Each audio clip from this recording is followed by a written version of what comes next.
Hello, friends, and whoever is watching here. My name is Meeta Dani, and I'm an international watercolor artist and founder and president of Global Association of Watercolor Artists and author of the book Realistic Watercolor Unleashed. As promised, today I have got Steven Kozar with me. Oh, wow, he's having my book. Okay.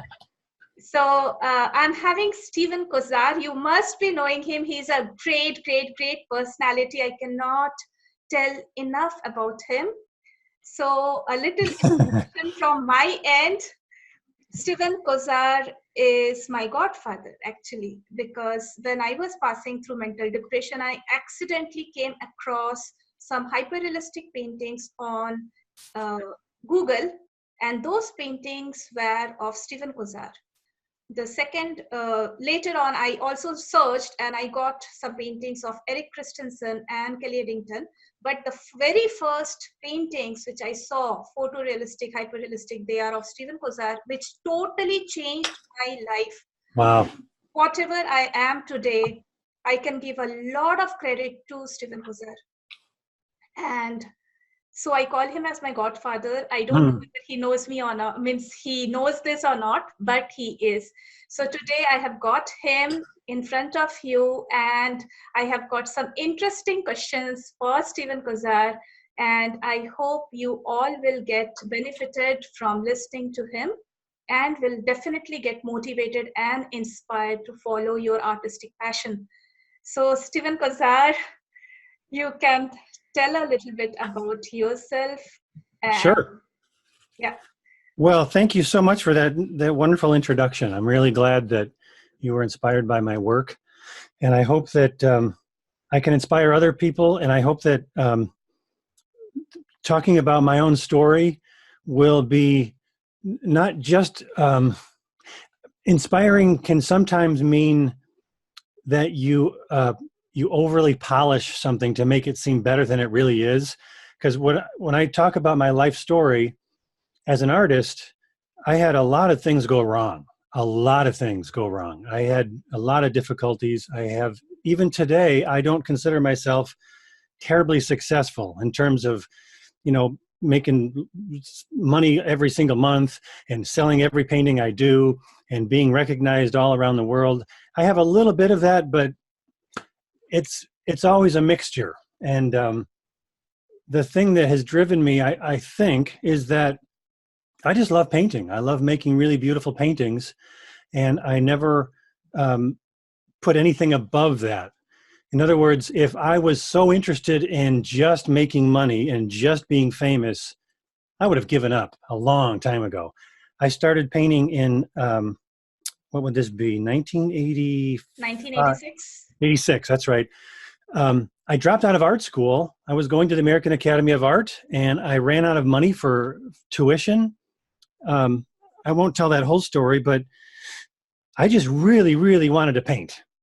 In a nutshell, I was so driven by this passion to make paintings, and I had been inspired by other people. I had been inspired by looking at other people's art, and I really thought that I could do it. So I was very driven. I was very determined. I didn't kind of maybe want to be a painter.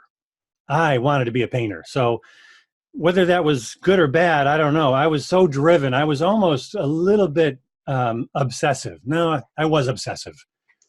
I was crazy. Sometimes I think I still am crazy. But when somebody says to me, like every once in a while, a parent will meet me and say, my son or daughter is interested in art. What advice would you give them? And I ask them, do they want to paint really bad, or do they have a lot of other interests as well? Do they sort of dabble in painting, but also dabble in a bunch of other things? And if they say, oh, they do a little bit of art and a little bit of music and a little bit of whatever, I say, it probably isn't going to be their thing. It's probably not going to be something for them to make into a career, because you have to be just so crazy, passionate, driven. And those people just kind of emerge out of all the difficulties. They keep going because they want it so bad. They don't want the fame. They don't want the money. They want to make the art. And they have this art sort of in their head. That's how I felt. I had all these ideas in my head, and I could almost see them. And I needed to just get it out of my head and onto paper. And I was very naive. So I thought I would have all this success because my work would be good enough and everybody would love me and everybody would want to buy my paintings. And oh my gosh, it was so much harder than I thought. It was just ridiculously more difficult than I thought. I've met a lot of other artists over the years, and I don't think I've met anybody whose story is as ridiculous as my story. Their difficulties weren't as difficult as mine. So if I'm going to brag about something, I'll brag about how crummy a job I've done at being a professional artist. So I'm glad that I've inspired you, and I hope to inspire others. But you have to get over a lot of hurdles, I think, is one of my key messages. I don't want to ever give people the impression that being an artist. I just started. Yeah. I just started. And you will have, and already have had a lot more success than I have. I think the internet is a really useful way for people to get information and to learn more in a brief amount of time. This is just off the top of my head, but a big piece of advice I would give people is to get a lot of information from a lot of different sources. Don't think that this one guy said this one thing and it must be true, so I'm going to do what he said. Or, 3 people said 3 things that all are about the same, and I think that must be true. You need to get a lot of information from a lot of different people. Should I use a gallery or should I not? Should I make my own prints or should I just focus on originals? Those questions need to be answered by a lot of different people, and you need to measure that against your own life and look at your own situation, because people ask me really complex questions sometimes. Like on Facebook, they'll say something that's really complex and they expect me to answer with 1 or 2 sentences, and it's just never that simple in many cases. So I hope that what I say leads people to want to get more information, and maybe they can learn some things from me or from you. That would be great, but they need to get a lot of information from more than just a few people. So that's my beginning little. Okay. Statement. Steven, that was quite wonderful and eye-opening. When you started with your art career back in 1986, you started as a full-time. So you dropped out from college, you said, and you must have faced some struggle during that time because you said that there was no internet. Now there is internet and life is quite easy, but that time it was quite difficult. Can you share some of your difficult moments and your Sure. journey? The fact that we have the internet is great, but it doesn't change the very fundamental reality that a lot of people in this world aren't interested in art.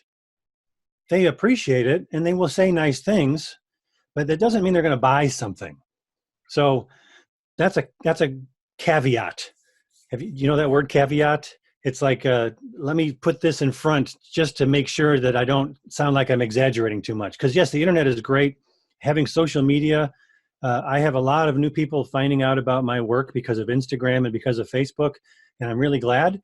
But it doesn't mean that I've made any money from all of these Facebook fans. I sell very few prints and I sell very few paintings. So when I was getting started, I was in art school at the American Academy of Art only for 2 years. And I learned a lot. I learned a lot about the fundamentals, color, design, perspective, values, all those really fundamental things. It was very helpful. But I got to a certain point where I realized I wasn't really learning anymore. I just wanted to go and paint.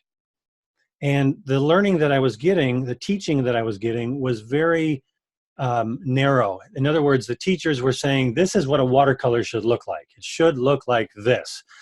And I looked at it and thought, yeah, but I don't want to make my watercolors look like that. I wanted to look like this, which was more realistic. And I wanted to paint in a different way, and nobody could teach me those things.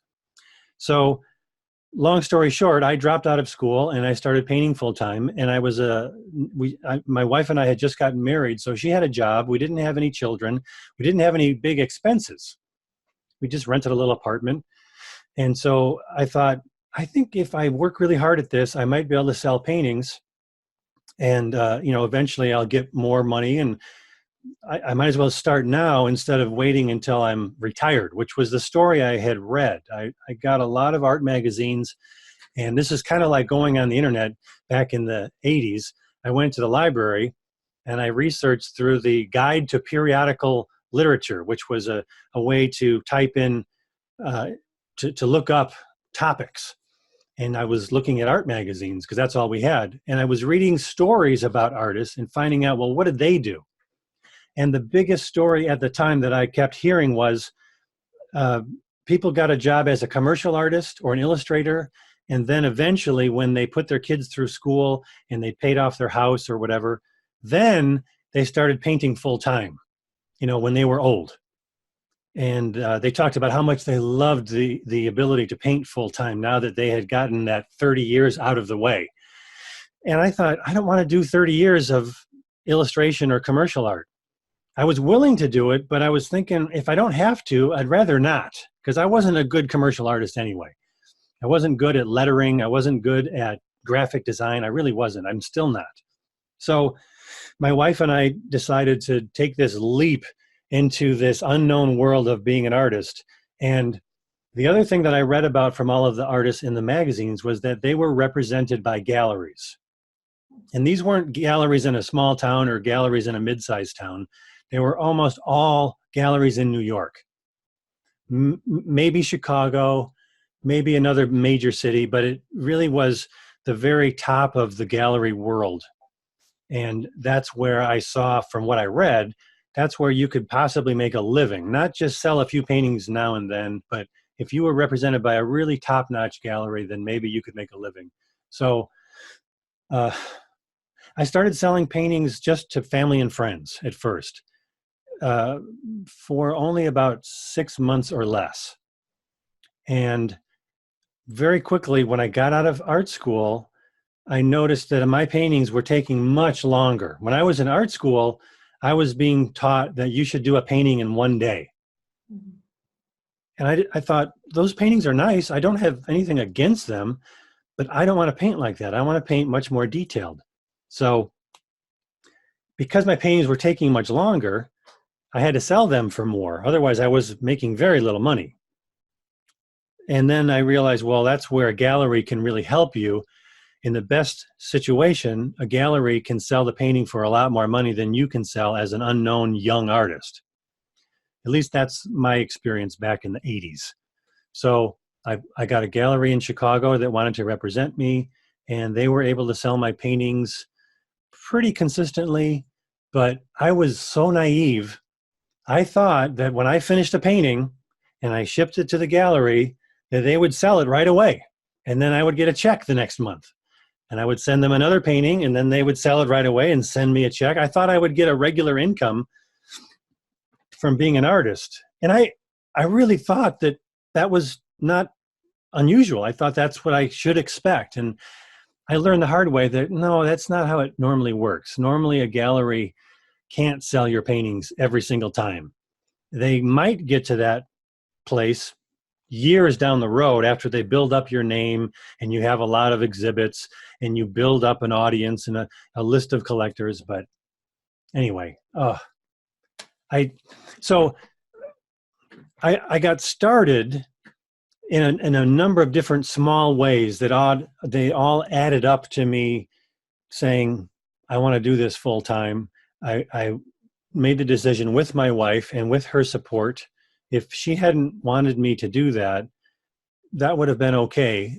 That would have been a kind of a expected thing, actually, for a young couple to make this giant leap into this unknown world of art. It was we were both kind of naive, but she really believed in my painting ability. But she's working today. She has a job today. I only had a brief time in our early adulthood where I was able to make all of our money or almost all of our money.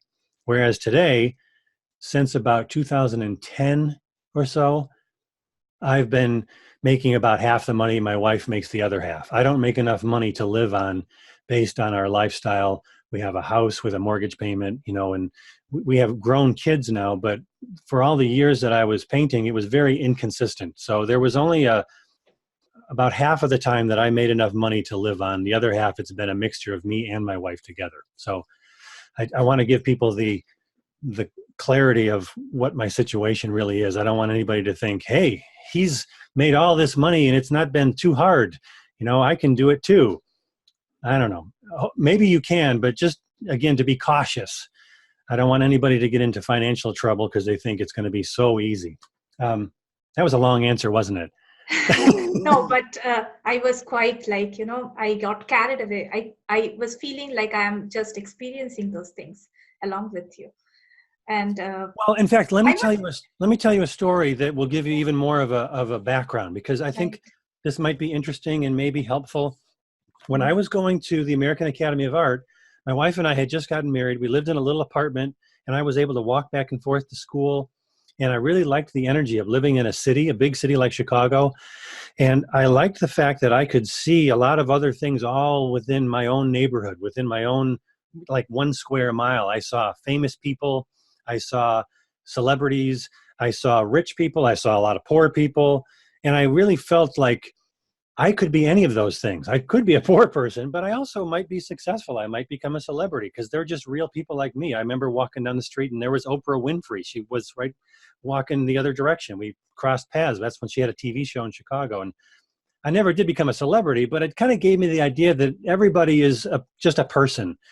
And there is the ability to maybe make something of your life that's, more than just kind of mediocre suburban life, which is nothing wrong with that, but that's just where I came from. I was just a regular kid from a regular family in a regular suburb. So there was a couple of exhibits in, I think this would be 1985. Oh, this one was 87. Let me see if I have here's the first time I saw an exhibit. In fact, I don't think I even saw the exhibit. I just saw the little catalog. Oh, wow. And it says Heartland Painters. This is your painting? No, it's not. This is the cover of a little booklet. Okay. And this is an artist named James Wynn. Mm-hmm. And this booklet was promoting a art show. And I was still in art school at the time. And I saw artists doing this sort of work. Okay. This is James Butler. Okay. It showed him in his studio. It gave a little bit of information about his career. And then there was a second artist also doing these Midwestern landscape scenes, Keith Jacobchagen. This is in which medium? This is acrylic. Mm-hmm. No, I'm sorry. Those are oil. Okay. This one, this artist here at the time was doing pastel. This is actually pastel on paper. Okay. And my favorite of the three was James Wynn. Mm-hmm. And I had heard about James Wynn. I'd heard about him because he went to Illinois State University like I did, although I dropped out. And then he went to the American Academy of Art, just like I did, but I dropped out. But I knew about him, and I saw his work in this catalog. I got a little catalog just of his paintings. And you can see where I got a lot of inspiration, can't you? Yeah, I can see that. Yep. Color schemes and the sky and the clouds.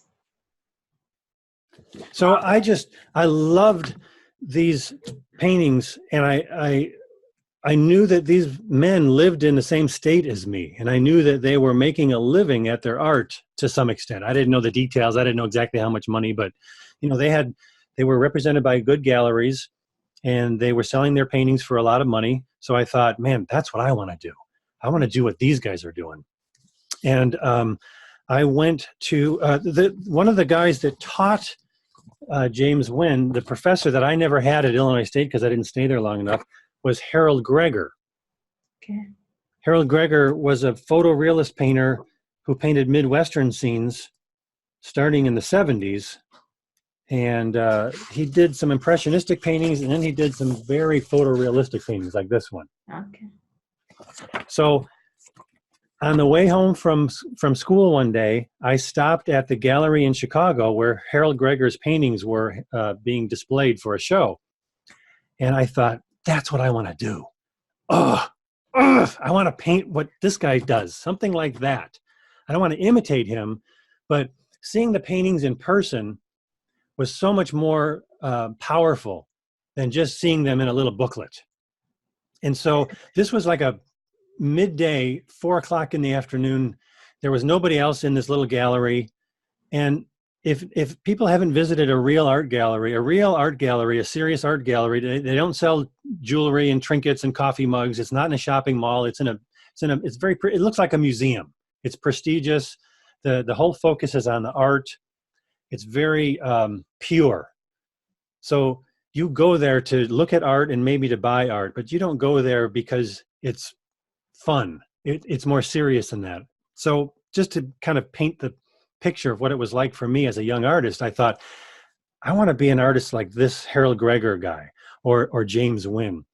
And I sat in the little bench and I literally said a prayer to God. I said, I want to paint like this guy. Amen. That's all I could muster up. I was so passionate about it. And it was roughly 1 year later that I was now selling my paintings in a gallery in Chicago, in the same building where the gallery that sold Harold Gregor's paintings was. Wow. So it wasn't the same gallery, but it was in a building that had, I think, 5 or 6 floors, and there was different galleries on each floor. It was known as a gallery building. So you asked me one of the questions, what is your first sale? Yeah. This is my first major sale. I sold a few paintings for, hundreds of dollars, but nothing really big, just family and friends mostly. Mm-hmm. The first 3 paintings I sent to this gallery in Chicago. This is about 6 months after I dropped out of art school. Mm-hmm. I sent these 3 paintings to this gallery, and they didn't sell them the first month. They didn't sell them the second month. They didn't sell them even the third month. So that's normal, but I didn't know that at the time. Okay. At the time, I thought, why haven't these paintings sold? Okay. They're really good. Somebody should want to buy them. I think it was in the 3rd or 4th month that the paintings finally did sell, all 3. Oh, wow. And I didn't know this at the time. I don't remember. Sometime in the next couple of years, I learned the story about who they sold to. And this is the story.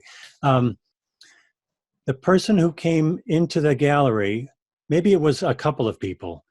I don't remember the story exactly, but they came in that building to buy a Harold Gregor painting, the guy that I had just seen a year earlier.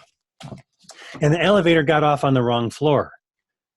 And so the gallery where Harold Gregor's paintings was maybe the 3rd floor, and the gallery that sold my paintings was the 4th or the 5th floor. And since they got off on the wrong floor, they said, well, let's look around here anyway, might as well. And they saw my paintings, and they could buy 3 of my paintings. Wow. For the price of 1 of Harold Gregor's paintings. And it was a big company in Chicago. It was a big insurance company, if I remember right, or an investment company. So they had money in their budget at the time to buy artwork, which a lot of companies don't do this anymore. But at the time, they were going to buy Harold Gregor painting. So that was my first big sale. It was not, Wow. Isn't that neat? I mean, it was just a funny coincidence. And I met Harold Gregor when he had a show in 1993, and he signed this and said to Steve, finally we meet. And he was very, very, very kind to me, very encouraging. And I wound up selling my paintings in a gallery with Harold Gregor and with James Wynn and some other people. And James Wynn is now like a big brother to me. He's been very encouraging. He's a great friend. And when I was just getting started and I wasn't being represented by a gallery yet, if I remember right, in that first 6 or 8 months or so, I knew about James Wynn, and I started to write him a letter asking for his advice. And then I never put it in the mail. I never sent it to him because I didn't want to bother him. And so I just set the letter aside, and I thought, I don't want to bother him. He's famous. He's a serious artist. I'm a nobody. Why would he want to help me or give me advice or whatever? And it was about sometime in the first year that I was selling in that gallery in Chicago, the man who ran the gallery called me up and he said, Steve, there was an artist who just came in. He just left a few minutes ago, but I thought you might want to know this artist. His name is James Wynn. He came in to see your paintings. Wow. And I said, what? Whoa, wait. James Wynn came to see my paintings? He said, yeah, he heard about you from somebody else, and he wanted to see the new kid on the block, or something like that. Wow. So then I had the courage to actually send him a letter And I met him, and he was very encouraging, just a wonderful guy, and we're friends to this day. And we wound up selling at a gallery in Milwaukee about 10 years later or so. Harold Gregor, Jim Butler, James Wynn, they were all people that I was able to sell my paintings alongside of. And that was a real privilege to me. Wow, that That, is such a good story you said. Uh, Really, I'm actually getting more and more inspired by you. oh, good. And those are the good parts. I'm not telling you all the times when something didn't sell and we didn't have money for our bills. Mhm. And maybe it was because of those good stories that I kept going. There was times where I thought, maybe I need to get a job. Maybe I need to go. And I don't have any skill to get a job. I didn't know even what I could do.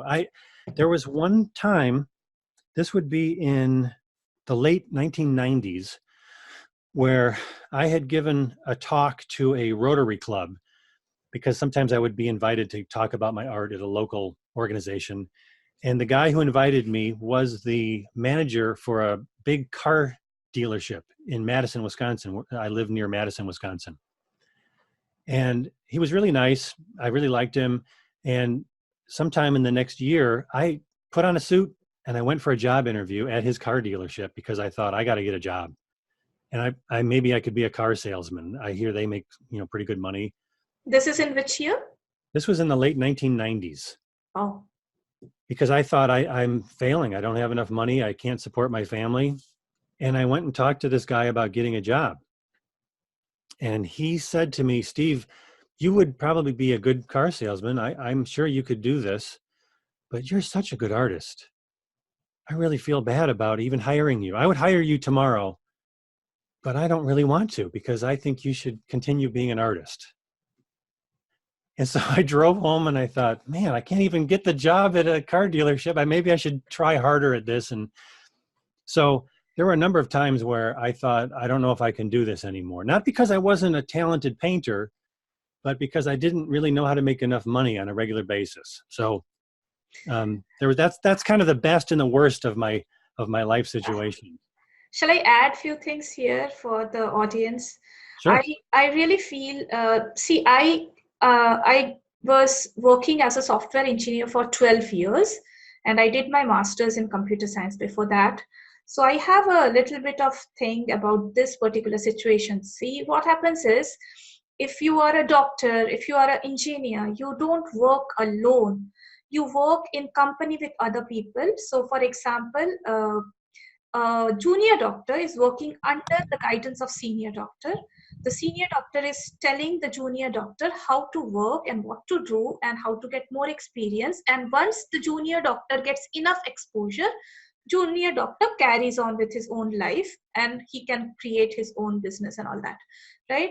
Same happens with engineers. So when I was a junior engineer, I was in a team. So there was a manager, there was a team leader, there were a lot of senior engineers, and then I was a junior trainee engineer. So I was guided by so many people, and because of that, I never felt that I'm working all alone. The same thing, the different thing happens with artists.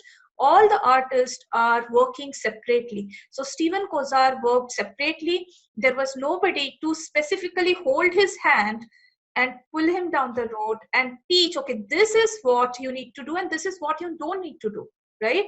This is correct, this is not correct. So Steven Kozar would have done much better, isn't it, Steven? So this thing was not there mainly because of two reasons. Number one, lack of communication. There was not enough ways to communicate. So when engineers work, they work in a single building or a single structure where they are working together in a team in a single room, and therefore they can communicate with each other. Same thing doesn't happen with artists. They all work separately, right? The second problem is, I have strongly felt that no artist even cares about another artist's career, whether it is going up, going down, whatever is happening. How does that matter? That artist is so stressed, earning so much just for himself or herself, that he doesn't bother about if Steven is earning or not earning. Okay, matter of factly, if Steven meets somebody, he can guide a few things and carry on with his life. But there is no teamwork going on, right? I want to tell other people that even the senior most artists now, I want that, now we can change this situation. We can work together and we can pull each other up. If artists are not helping other artists, then who will care for other artists? I feel strongly for artists, and I believe that, artists, senior artists must come forward and share and help junior artists to come forward. Isn't it, Stephen? Yeah, everybody has to decide for themselves how much they want to get involved in other artists' life. But my experience is that the handful of the artists that I mentioned who have been encouraging to me and a few others, it made a big difference. And so when I was younger, I was a lot more competitive. I didn't really want to help people so much as I wanted to help myself, because I was really afraid that I wouldn't be able to succeed. And Right. I feel a lot differently now. I feel a lot more strongly about trying to help people. I only have so much time, so I can only do so much, but I do. What you're saying is reminding me how when I started my YouTube channel, I was hoping to do more of that. And because I'm a perfectionist, I haven't done as much as I would like to. I haven't made as many videos as I thought I would in my head, but I hope to do more because I'm constantly sharing information with people whenever I have the chance to help them not make the same mistakes if possible. There is a difference here, Stephen, the way you are saying and what I'm saying. The thing is, in when we are working as like in a software company or in doctors, like junior doctor working under senior, right? So it is not like they are doing it for free. So the senior doctor is not helping the junior doctor for free, right? True. Okay, so here I have seen that there are many upcoming artists who feel that they should get the help from the senior people, but they want it for free of cost. Okay, always. Okay, so that doesn't help, because if you are giving your mind the feed that you cannot invest in your own career by giving the senior artist money, then your art career will not go anywhere. Right. Okay. So let me take that idea, and it's out of order from what we have in our little list of questions. Right. What you're saying ties in exactly to what I plan on doing. I have made a YouTube channel with some teaching available for free, and I haven't pursued it partially because I'm a perfectionist and I just don't do anything until everything seems to be right. And that's why I just haven't done very much with it. But I also haven't done much with it because I did it for free. So when I have a choice between doing something to help myself make an income and doing something for free, I will generally do the thing that I have to do to make money. So my plan for the future is to continue having short videos on YouTube for free, but they will be little excerpts of the full teaching that will be something people have to pay for, which seems to me to be a good compromise. If people really want to learn from me, that's great, but I shouldn't really expect to give that away for free, just like you said, because I'm not really setting a good example. Right. It kind of leads the impression that artists have this unlimited amount of time on their hands, and we really don't.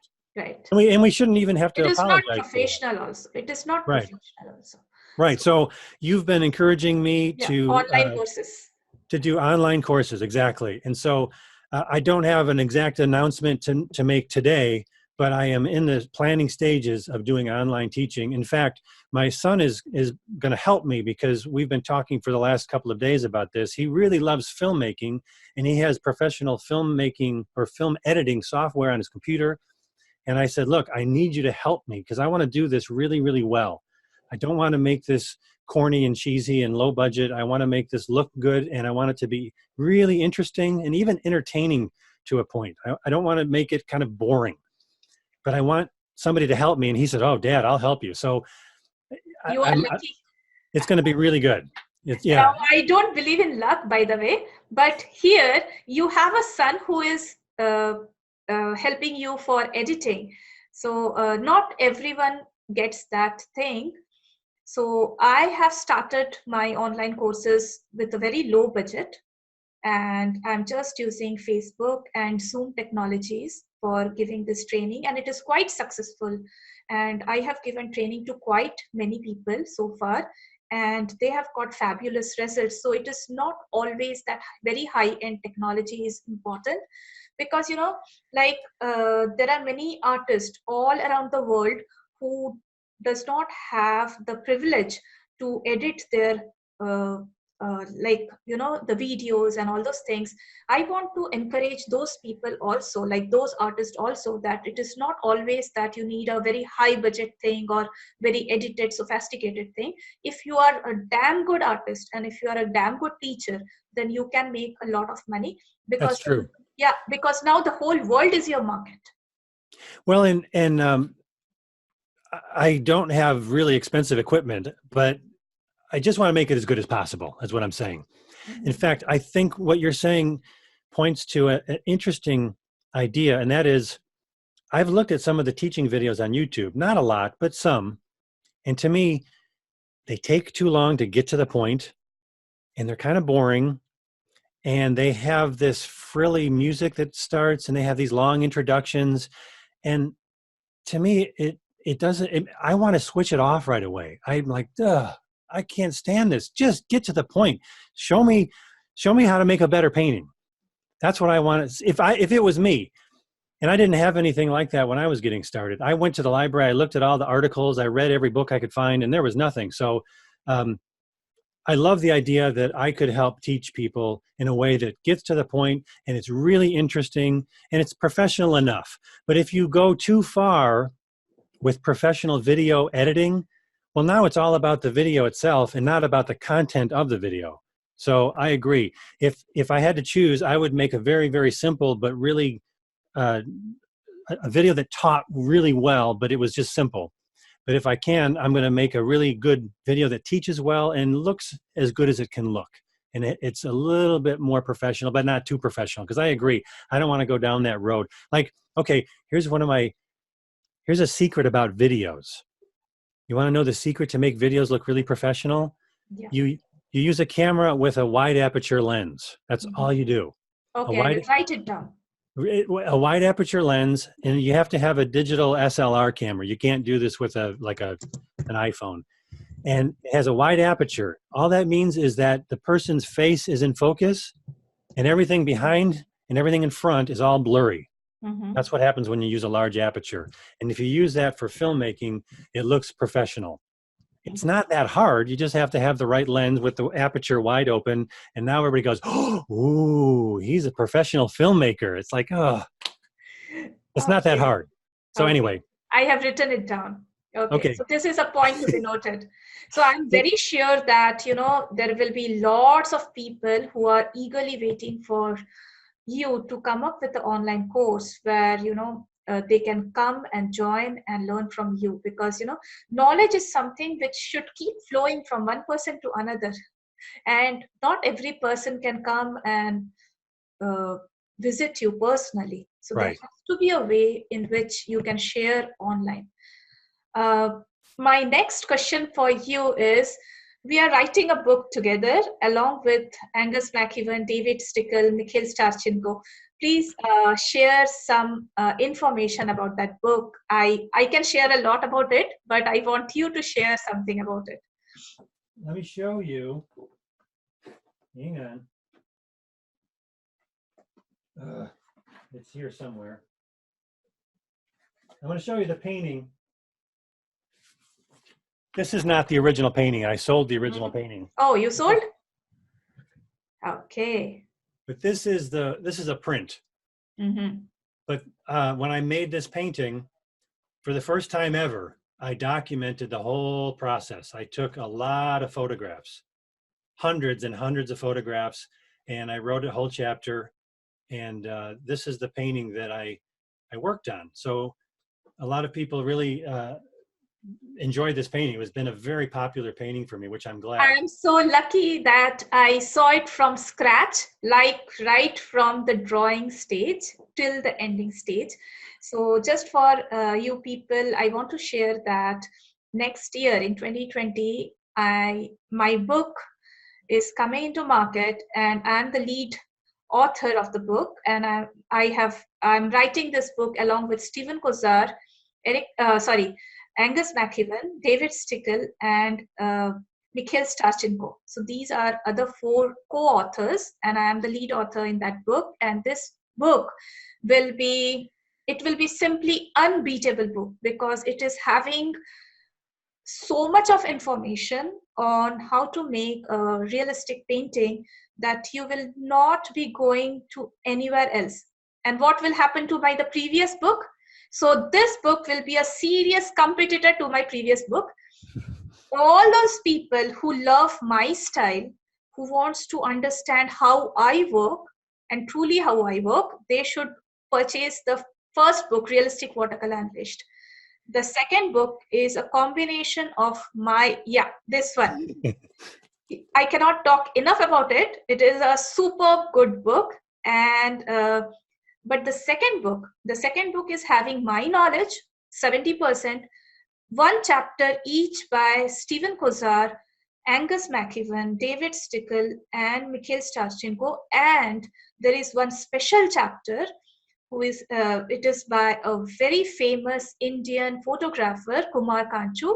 Kumar Kanchu is not his real name, it is his pen name, and he will have 1 more chapter, and that will be a whole and soul complete book on realism, right? So, Steven, I would like you to share something about it. Well, the thing I really liked about your idea for this book, because I thought about writing a book for years, but I thought I have a very narrow approach to everything I do. I have a very specific way of doing what I do, and it's not for everybody. It really isn't. And I don't say that to pretend to be modest. I really mean what I say. I don't expect people to want to paint like me or to even use all of my techniques, but some of my techniques will be really helpful for some of the people who get this book. But if you get the book because it has 5 people, it's so much better than getting a book that just has 1 person.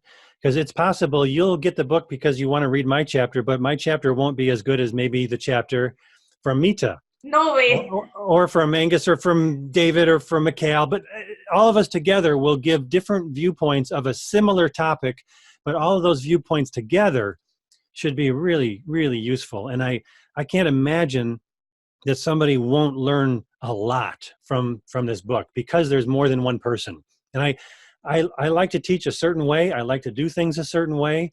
And I try really hard to say, you don't have to do it this way. You really don't. I'm just telling you what I do. And if you don't like my way, don't do it that way. Because that's what I did. When I was in art school, I had teachers who said, I do it like this and you should do it like this. And I said, no, thank you. I don't want to do it that way. That's the beauty of being an artist. You can do it however you want. You don't have to do it any way that somebody says. It's just useful to have a lot of options. That was one of the motives of doing it with all together.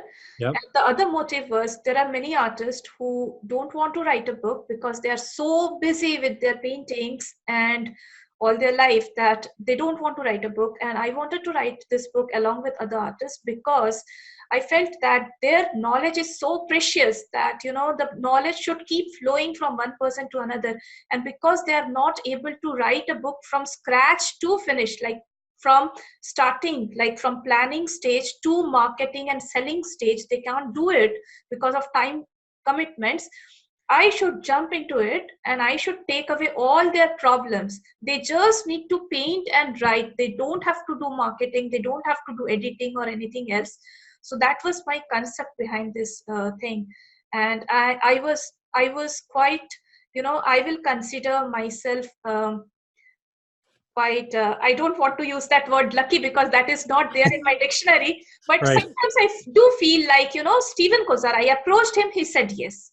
I approached Angus, he said yes. I approached Mikhail, he said yes.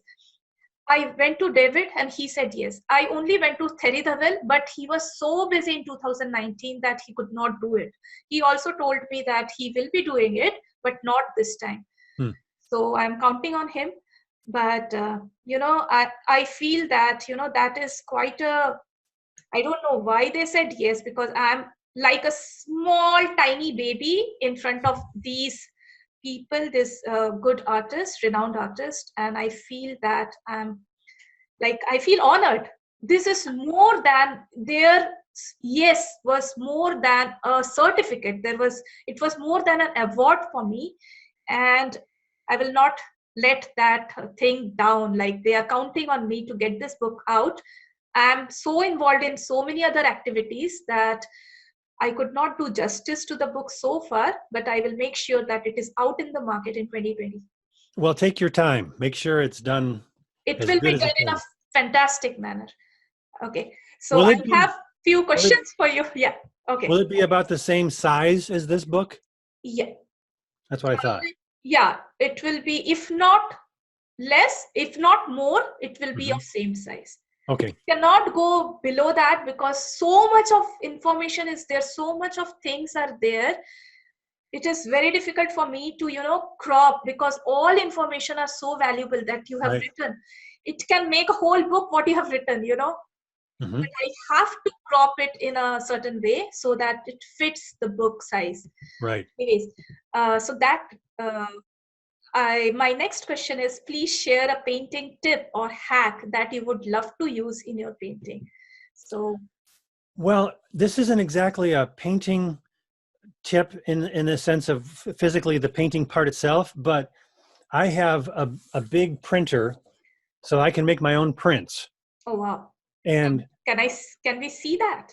yeah, this is 17 by 25 inches. So my printer is 17 inches wide. Now, the reason I point that out is because when I make a painting, well, here's the watercolor I'm working on right now. Wow, You can see that there's a is lot of superb. there's a lot Super. of white that hasn't been painted yet, but you see the sky. And Wow. what I do is I have the photograph printed the exact same size as the painting will be, Mhm. if possible. If I can't do that, I can't do that. But I try to make the painting the same size as the photograph so that I can actually, if you, let's say I'm looking at, here's the blank piece of paper, and here's the photograph as my reference. If all I do is look at the photo and look at the blank piece of paper, it's okay. But what's much better is I will actually cut the photograph into strips, multiple strips. I'll print one off full size and leave it, and I'll print another one off full size and I'll cut it into little pieces, into strips, and I'll lay whatever I'm painting at the moment, I'll Mhm. lay that right on top of the painting itself, so Mhm. that the thing I'm working on is literally 1 inch away. It's right Mhm. next to what I'm working on. Okay. And you'll see that in the book. Good. And I also have a video on that on my YouTube channel. Oh, So wow. when you're a photorealist painter, this is different than painting from life. You're painting from a photo. If you can paint from life, that's incredible. That's the best way to do it. But I paint, this scene right here was gone in 5 minutes. It didn't exist after 5 minutes because the sun went down. So it Mhm. has to be captured in a photograph. Most of what I Right. do has to be captured in a photograph. So I take really good photographs, which is another topic, as good as I can. Can you And share then, the name of the printer? oh, I have an Epson P800. I will write it down. It's about $1,000 printer, but you can have prints made by a company if you want. You don't have to buy your own Epson, printer. Epson P800. Yep. Yeah, it's a really good middle printer. It's professional enough, but it's not so professional that it costs $5,000. It only costs about $1,000. Yeah. But And but this but even printer, if you is don't it do that, huge? Is it a huge printer? no, it's not. It's sitting right. It's only about this big, and you can sit it on Okay. top of a dresser. So that's Okay. why it's not quite.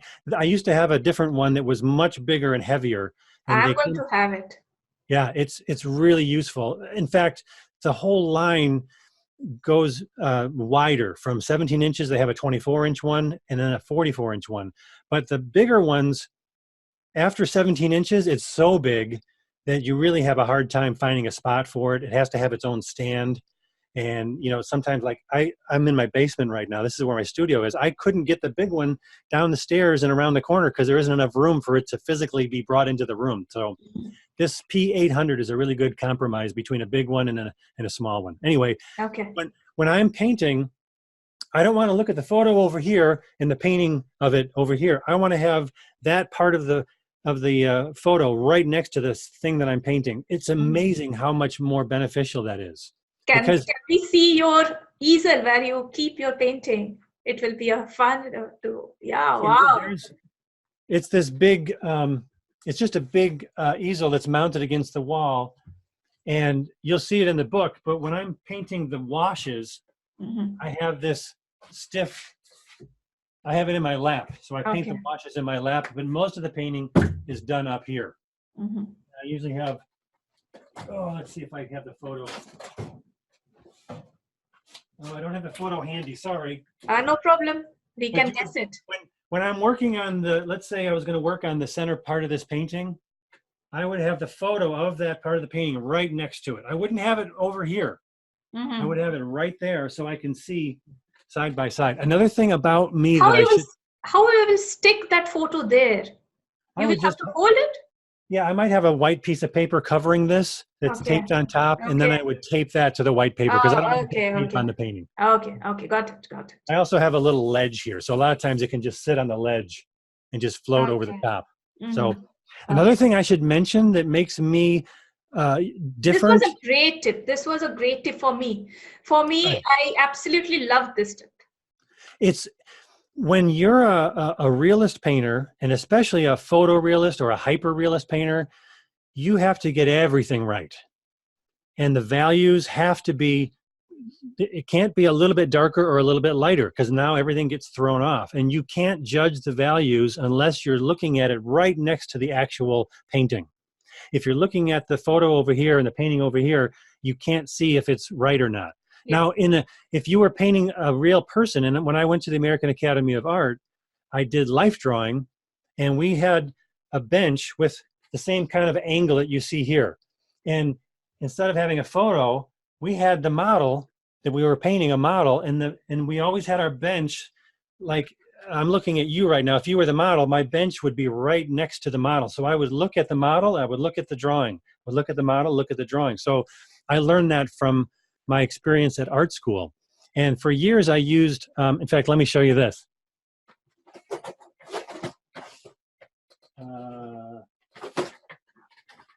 I didn't take digital photos because we didn't have digital cameras.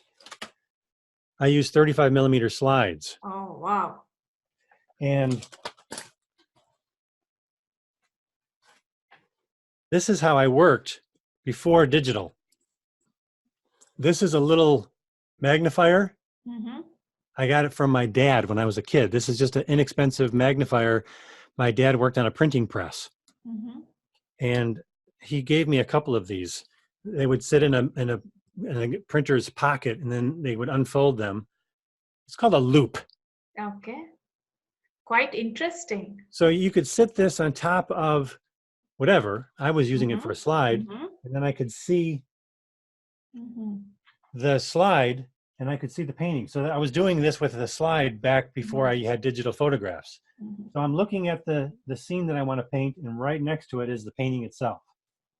Okay. Are the colors accurate?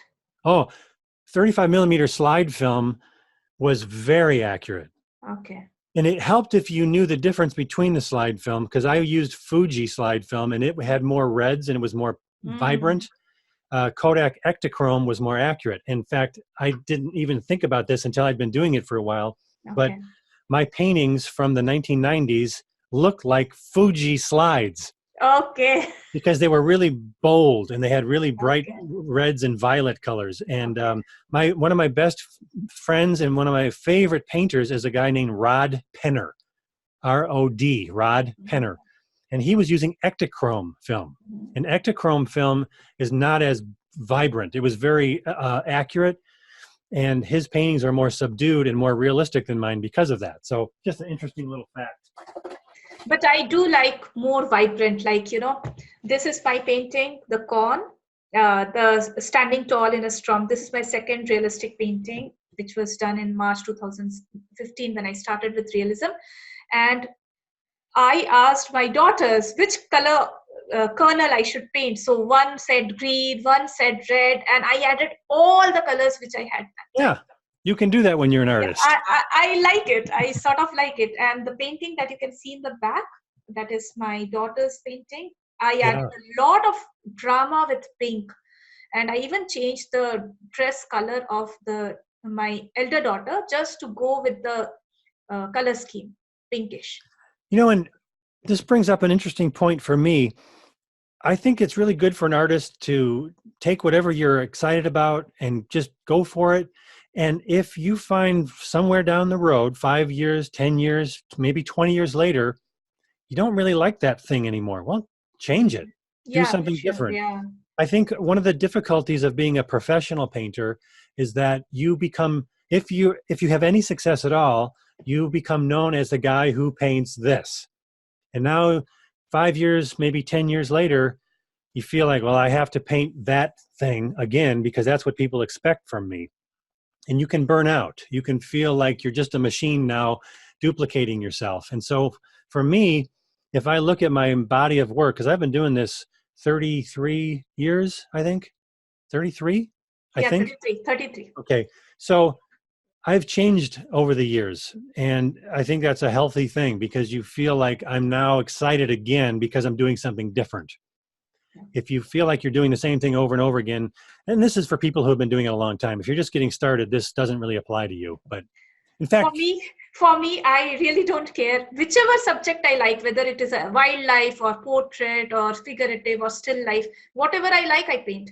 I yeah, basically feel that I should be the queen. I should be the decision maker. Nobody should sure. rule over me. Yeah. Well, and one of the things that I read from Leo Castelli, he was a big New York art dealer back in the 50s and 60s. He said that an artist should have a style and an approach to their painting so that when a person walks into a gallery and they see that artist, Mhm. they see their paintings across the room, they should immediately know, oh, that's a Kozar. Okay. And I think I took that advice maybe even too far early on because Mhm. I think my work, I was always working in that panoramic format like I saw my other artist friends doing. Mhm. And in fact, I'll show you, this was from 1994. This was one of my most panoramic Wow. paintings. Wow. Wow. This is so superb. The clouds, I'm dying for these clouds. Actually, I wanted to have these type of clouds in the book. Yeah, I don't do these kind of clouds very much. I did some of this wet into wet, like you would Mhm. expect, but a Mhm. lot of the tiny little details, I was just doing a million little brush strokes. Mhm. It was painful. I don't ever want to paint this ever again, in fact. It was, Okay. but here, let me show you another one that's similar, but you'll see what I mean about the wet into wet. So all this prints you have taken from your printer? This is before I had a printer, before we could make our own prints, I was being Mhm. published by a company called Wild Wings. So these were Mhm. made by Wild Wings back in the 90s. Okay. So, but this printer, what you suggested, is good enough to print these? It's better. Oh, is it? It's I'm better. surely going to purchase this right away. Yeah, and this Wow. Wild Wings made the best quality prints that were capable of being made at the time. And they spent a lot of money with, this is acid-free paper, this is really good quality ink, but it was made on a big printing press, Mhm. very expensive. And they had to make 1,000 of them to get Mhm. the money back. Oh, So they wow. had to sell a lot of prints to just cover their costs. So Mhm. when you buy your own printer now, you can cover your costs pretty quickly because it's $1,000 for one printer that you'll use for 5 years. I just need one more student for my online course. Okay. No, but here, let me show you what I mean about this. The layers of the color, the background color was all Wow, done in so washes. cool. And then the clouds were added wet into wet. And at the very end, I used tiny little brush strokes to define the clouds a little bit more. So Mhm. that's wet That gives a into lot of insight. wet into wet is great for getting things to be very smooth and to create those smooth transitions. But Mhm. wet into wet doesn't give you enough control. So I use a combination of wet into wet and some dry brush. I Mhm. use the dry brush at the end. Okay. Some artists would look at this and think I used an airbrush, but I don't. I don't really like an airbrush. I could use an airbrush, and I do have one, but I almost never use it, just because it's me. I don't like it. I have other friends who use airbrushes, and they do really, really well. So it's just a personal preference. I can see lot many other paintings also at that. Was that some old paintings like? Would you Yeah. like to share some old ones? How much time do we have for this video? Because I have a bunch. Oh, it is all done. It is 1 hour already passed, and I still have two more questions for you. Okay. I've just come up very fast. We'll Yeah. do another one of these videos. Yeah, And sure. Can I'll you show have you more five things. five more minutes? Sure. Just Oh, yeah. because I got some questions. Number one, what would be the most important tool you could not live without? Like I good saw quality that. paper, good quality watercolor paint, or what exactly? Can you see my brushes? Yeah, quite far away.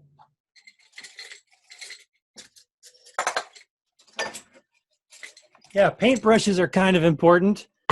So if you took away my good paintbrushes, it would really limit my ability to make a good painting.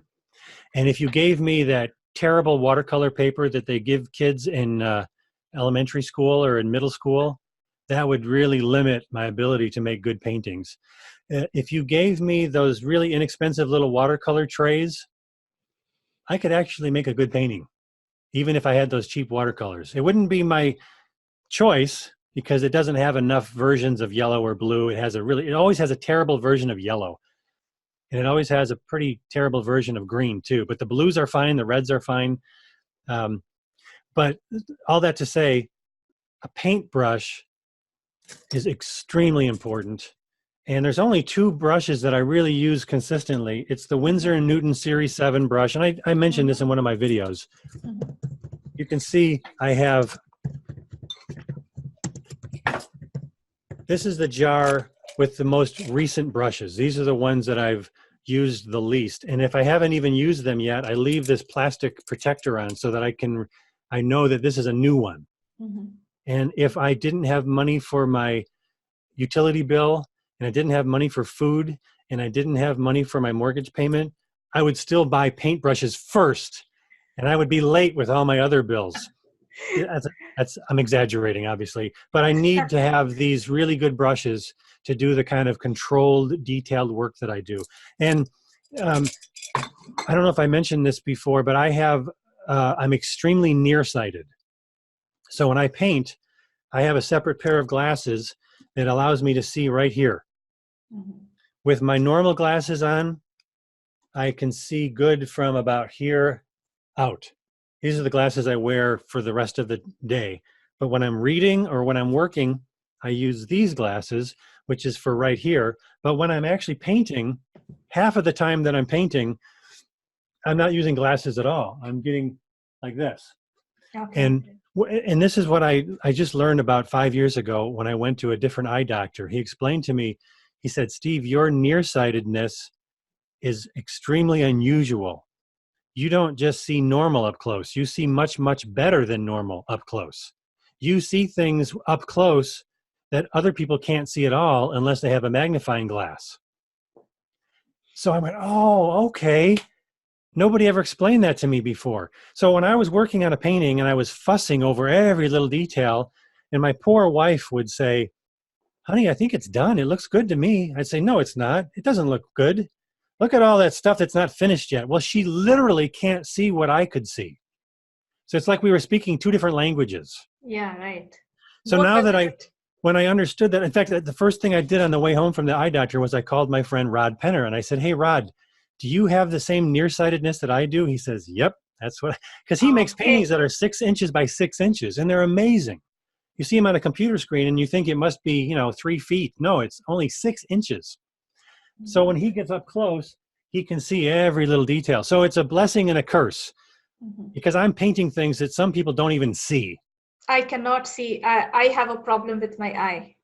And that's why most people don't paint the way I paint. And that's, again, where I say, you don't have to paint like me. I'm just telling you what I do. And if it doesn't apply, don't worry about it. So going back to your question, I really need to have good paper.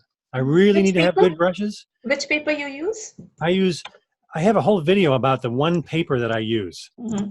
And it's not the most important thing for everybody else to know, but I use Arches hot press paper from an extra wide slightly heavier roll. It's 156-pound paper. I have a whole video on my YouTube channel Okay. about my paper. And it's hot press, but it's not as smooth as some other hot press. Okay. Because the problem with hot press paper is that if it's really, really smooth, you only have a very short amount of time to work, and then it starts to dry, and you get hard edges to things. So the Arches hot press paper that I use is only off of the roll. It's 156-pound paper. Normally you think of 140-pound or the thicker 300-pound. Well, I use the one called 156-pound. And it turns out that's the exact same paper. I found out James Wynn uses the same paper as me. And it's really good for doing multiple washes, but it's smooth enough that you don't see that texture. Okay. And there's a part of me that thinks I shouldn't be using this paper, because that's why people say, that's not a watercolor, that's a photograph. That can't be a watercolor. I'm like, no, it really is. You're lying. I'm like, I know, I'm not lying. That would be fraudulent activity. I can't possibly be lying for 33 years of my career. Oh, it's not possible. I know a lot about watercolor, and that's not possible to. I'm like, I should use the paper that has a little bit of texture so that it would be easier for people to see. I use that. I use cold pressed. So yeah, cold press is great.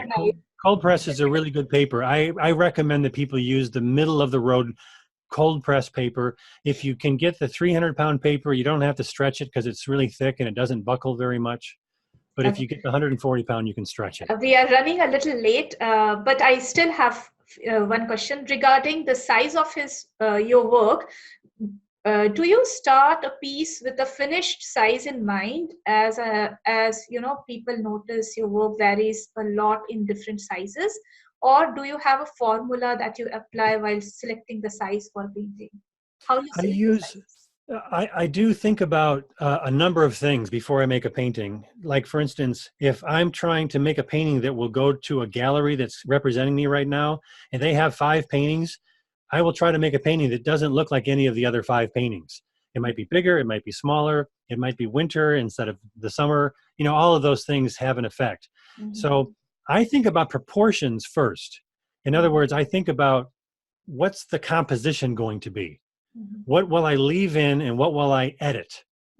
So sometimes I look at an image that, you know, a camera is a rectangle, and I look at it and I go, yeah, but is that rectangle what I want? Am I just painting it because it's in the photograph? What if I crop it? Is that going to make it better or worse? So I think about all of those things before I think about the final size. I think about the proportions of the rectangle first. And then I think, well, I only have so much time right now because I want to get this painting done by the end of next month so I can send it to a show or whatever. That's where I might say, well, I'm only going to make this one 10 inches square, because if I make it bigger than that, it'll just take too long and I won't get it done in time. So it's sometimes about composition. It's also about some just very practical things as well. Okay. And the last question goes here. What message would you like to give to upcoming watercolor artists who are planning to start as a professional? As a profession, I would give much more specific advice than to somebody who just wants to be a good painter, because they're very different. Being a really good watercolor painter is a wonderful thing, and I would love to know that I encourage people to become really good at watercolor because it brings joy to their lives. But to make a living, now you've just entered a completely separate category, and you better be driven. You better be so passionate. You better be like, if you like watching lots of television shows and playing games and maybe going and golfing, and don't be an artist for a living. You don't have time. You got to make this thing really a big priority. So I don't golf. I actually went golfing a few times, and I found it really fun. And I said, that's it, I'm done. I'm not going to learn to golf because it will distract me. I don't have time. I don't watch TV. I don't play games very much. So to be a watercolor painter as a living requires an incredible amount of discipline. And that discipline it shouldn't be forced on you by your external circumstances. In other words, you really don't have a boss. So it better be internal. It better be you saying, man, I really want to do this. Right. And if you don't feel that way, that's fine. Just don't think that you can become a professional without having that passion inside. And if you do have that passion, like you do, you will do it. You'll find a way, right? I will do it, Yep. Steven. Yeah. There is no doubt about it. Uh, I would also like to add few suggestions to the upcoming artists who are trying to become professional. Is this world is very competitive. I have seen many upcoming artists, they crave for instant gratification. Mm. They just try to participate and win some awards. This doesn't work like that. First of all, if your painting skills are not good, no way you are going to get no award or no type of promotional activities, branding activities can help you to become a very good artist. No way. Okay, Right. right? So even if you are super rich and you are promoting yourself like crazy, you Right. are trying to participate in all the exhibitions, in all the international contests, just because you have got tons of money with you, it will be a big zero. Finally you will not earn, right? You may get fame, those type of false fame and recognition, but you will not get the true respect from your followers. That is number one. Second is, if you really, really, really are crazy about creating a good professional career, then you must have a guide, a mentor, right? In this crazy world, I do believe that if you have a guide, if you have a mentor who is totally serious about your career, about your success, then you can reach your success in a much shorter amount of time. Yes. Without a guide, it is, earlier days, in Steven Kozar's days, the competition was not so huge. Now you go and check out Instagram, so many artists are coming Yeah. up. Competition has increased, and therefore a mentor is seriously required. I also have a mentor, right? I don't have a mentor in art. I am my own mentor, but for business, for learning how to earn money, I really thought that, I can't keep on struggling like other artists are doing it. For every single month, I'm craving for money. That is not me. I am something different. And I don't want to keep on bothering my head how to earn a lot of money. Right. So I came from a different background from software. And I really believe that, you can earn money if you know how to earn money. And therefore, I went to a mentor, and she is giving me so good training on how to do that, and I am ready to give mentorship to other people who really want to achieve a lot of success in the professional life. Okay, thank you so much, Steven. I cannot imagine you have spent almost 1.5 hours with me, and you have given Well, so much of value. And hey, before we finish, can I show you one quick thing that I yeah, will sure. feel bad if I don't? Professional artists who paint realism. Mm-hmm. Here's a really quick little lesson. Can you see this? Yeah. This is you. Mm-hmm. You like what you like. You like to paint certain things. You have interests that are really particular to you. And here's everyone else. This is the rest of the world who is not, they're not artists like you. They're not interested in the things you're interested in. Mm-hmm. They have their own hobbies. They like sports. They like flowers. They like their children. They like their pets. They like whatever they like, and it's not going to change. Mm-hmm. Here's how you can help yourself to make a living as a realistic artist. You need to find something where There is a common thing. you cross over, and some of what you paint relates to what other people who are not interested in art also like. So if you paint a subject matter that taps into what people are already interested in, just the subject matter alone will help you to sell art. It's very, very practical. If you paint something that is ugly and nobody likes, don't be surprised if you don't sell very many. It's just the way it is. I wish that weren't true. I wish that everybody loved everything that I love, but they don't. And they won't ever change. So I try to say, okay, what do I like to paint? And then what of those things that I like to paint also is something that non-artists like. And that's not hard for me because I like a lot of things. And so that's one of the tips that I often give people. Hope That that is helps. a very practical tip. And thank you so much, Stephen, for spending such valuable time. My pleasure. I really appreciate. There is a request for all of you who is watching this video. Please share this video. Please add your comment. We have taken a lot of our efforts in sharing information with you. Please help other people to see this. Please help me and Steven Kozar to reach out other people. We are doing it only for you, but we don't want to limit the reach only to my followers. Steven will be sharing this video. I will be sharing this video on YouTube as well. But I would like all of you to share this video and spread the word, and let other artists also join me to share their information, their knowledge with the rest of the artists. This is exactly how we can help each other to grow and prosper in professional life.